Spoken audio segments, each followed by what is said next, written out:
Okay, here we are with the first section of chapter 3, folks. This deals with factors and multiples. This is something that you've probably dealt with in the past, but we're going to start off by dealing with some of the terminology, just getting used to what these words mean, first of all. Okay, now the first thing I want you to think about is what a prime number is. We talked about this briefly in class, and prime numbers have the characteristic that they are only divisible by 1 and itself, which means that they have only 2 factors, okay? Divisible by only 1 and itself.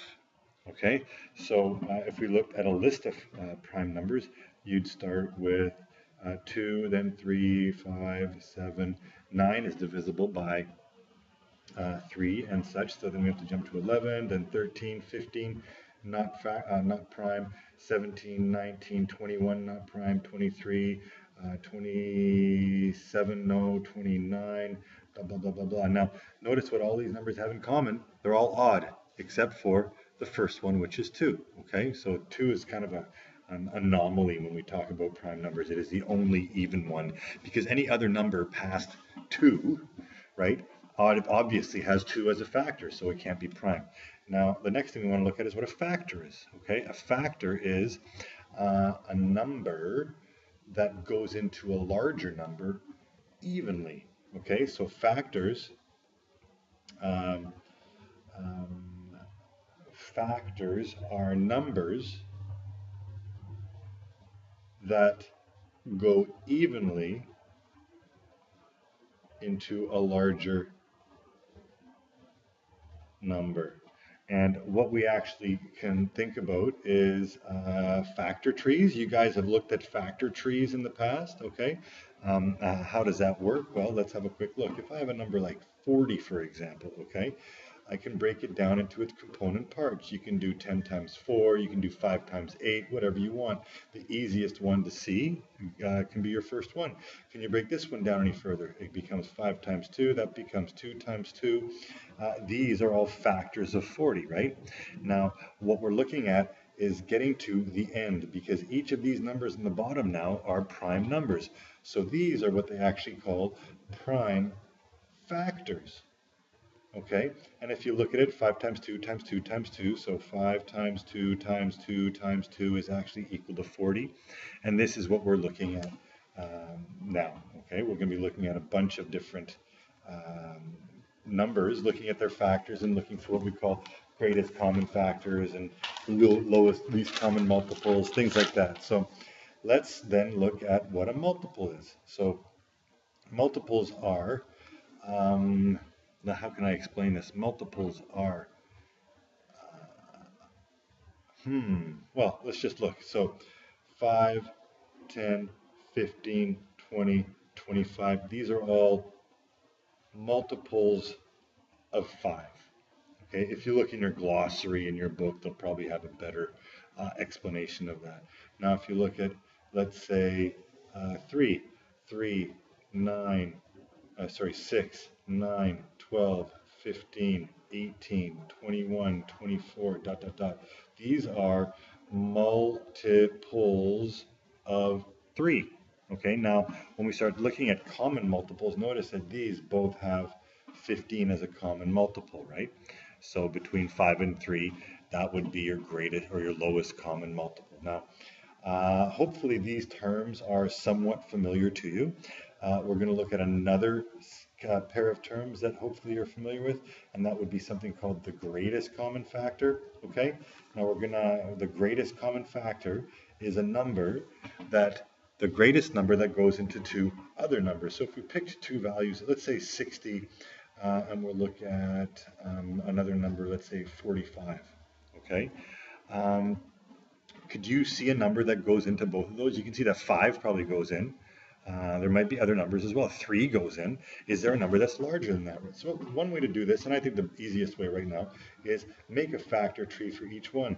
10 and 6 give you 60. That gives me 5 and 2. That gives me 3 and 2. And here you have your prime factors, right?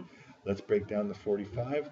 9 times 5, that gives me 3 and 3. Let's bring the 5 down. Here are my prime factors of 45. Now we look to see what we have in common. They each have a 5. So 5. Okay, we're done with those. There's no 2, so we don't use those. And there's 1, 3. There you go. So that's what they have in common. So in this case, the greatest common factor would be 15. All right? So the greatest common factor is the largest factor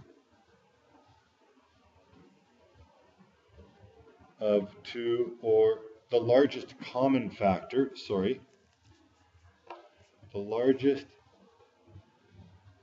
common factor between 2 or more numbers. Okay, the largest common factor between 2 or more numbers.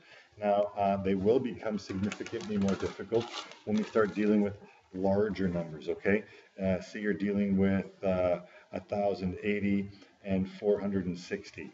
You know, what do both those have in common? So we can just start breaking them down, right? This will be 2 times 500 and 40, right? We'll break that one down into 2 times 270. That can be 27 times 10. That's 9 times 3. That's 3 times 3. And that's 5 times 2. So what we have now are all those factors, prime factors, right? So if you wanted to write it out, you could have 2 times 2 times 3 times 3 times 3 times 5 times 2. 460, 2 times 230, that's 2 times 115, that's 5 times 23, and there we go, 2 times 2 times 5 times 23. That's all broken down. So a 2 and a 2, another 2, another 2, a 5 and a 5. So 2 times 2 is 4, times 5 is 20. That means my GCF is equal to 20. Okay? One way to figure out your GCF. Right, what we're going to look at now is your least common multiple. This would be, we're going up now, so this is the smallest number that 2 or more numbers go into. All right, so that's a little bit trickier to find, but it's still doable nonetheless. Let's say you wanted to find the LCM for numbers like 7 and let's go 5. Okay, pretty easy to do. But let's start with 7. So you're going to go 14, 21, 28, 35, 42, 49. Let's see if that's good enough. Now we'll start with 5. That'll be 5, 10, 15, 20, 25, 35, 40, 45. And what we're looking for is the first number that matches in both. So the first number that occurs in both of these multiple streams, okay? And hopefully you can see that 35 is the first one. Now, there are other ways of doing the LCM, but I honestly think that that's probably one of the easiest, most straightforward ways to go.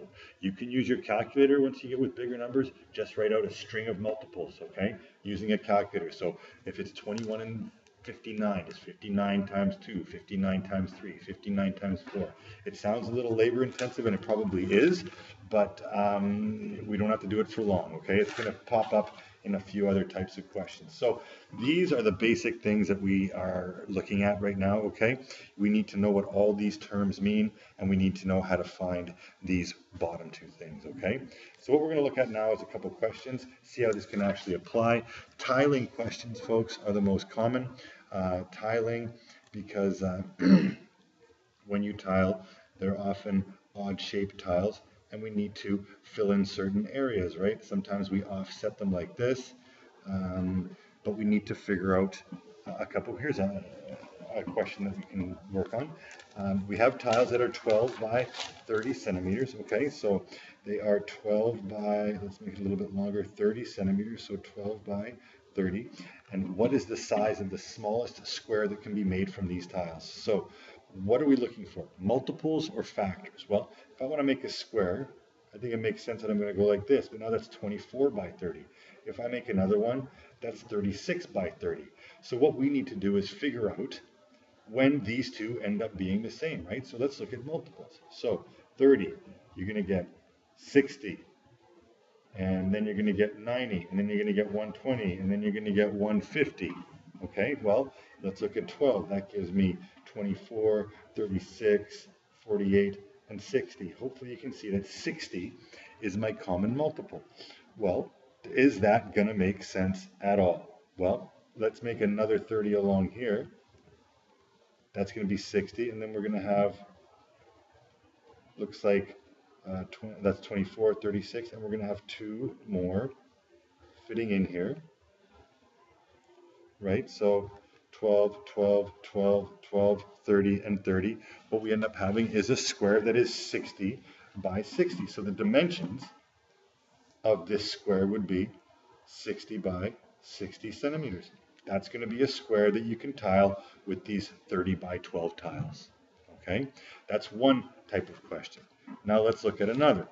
If we look at, you want to tile an area that is 16 centimeters by 40 centimeters. So now we've got a set size, okay? This is going to be 16 and that's going to be 40. What's the biggest square that you could use to tile the whole thing, right? Well, if I made a square that's 16 by 16, it'd be 16, 32, and then 48. It wouldn't fit, right? So we need to find a number that goes into 40 and 16 evenly. So what we're looking at now are greatest common factors, right? So with this one here, you needed an LCM. Here, you need a GCF, okay?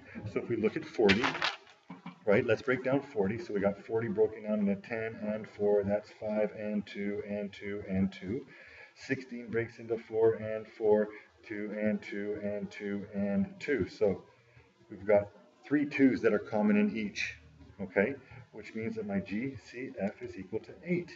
Well, what the hell does that mean? That means in this case that you have an 8 by 8 square. Look at that, it would fit this way, no problem. And then how many are you going to have this way, right? 40 divided by 8 means that you would have 5 of those squares. Sorry about my drawing here, guys, but I think you're getting the idea, hopefully anyways, right? So 8 by 8, 8 by 8, 8 by 8, 8 times 5 would be 40, and 8 times 2 would be 16. So your square would be an 8 by 8 square. I'd suggest you try some of the questions out of the book, folks. They get a little trickier, but it's all basically doing the same thing. Hope that helps. Have a nice day.